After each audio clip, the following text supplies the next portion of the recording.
Sa ibang balita, nasa Pilipinas na si Pangulong Noynoy Aquino matapos siyang dumalo sa World Economic Forum sa Davos, Switzerland.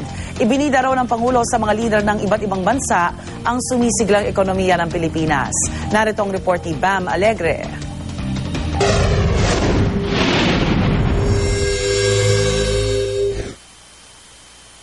Pasado 2:00 ng hapon na makabalik sa Pilipinas si Pangulong Noynoy Aquino kahapon matapos ang kanyang official trip sa Davos, Switzerland para sa World Economic Forum.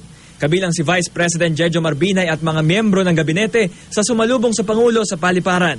Na-miss daw ng Pangulo ang mainit na klima sa Pilipinas dahil taglamig ngayon sa Switzerland. Ilan din sa mga pasalubong niyang balita, dito raw sa Pilipinas gaganapin ang 2014 World Economic Forum ng East Asia. Nakipagpulong din daw siya sa mga miyembro ng ASEAN at International Monetary Fund.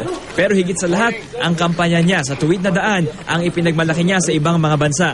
Sa Davos po, inantabayanan ng mga pinuno at negosyante ng Europa at ibang bansa ang pagkakataong makapagpulong tayo at harapang matugunan ang kanilang mga katanungan. Nakarating na po sa kanila ang magagandang balita ukol sa Pilipinas. Nakikita na nila ang mga naisa sa katuparan nating reforma, ang paglago ng ating ekonomiya. Binisita rin daw ni Pangulong Aquino ang mga Pilipino sa Switzerland at may pinadala sa kanya ang Filipino community na pasalubong para sa mga kababayang nasalanta ng kalamidad. Pinabaunan pa nila ako ng isang tseke, ang ikalawang yugto ng ambagan ng Filipino communities ng Switzerland at Liechtenstein para sa mga nasalanta ng Bagyong Pablo nitong nakarang buwan. Para sa unang balita, Bam Alegre, reporting.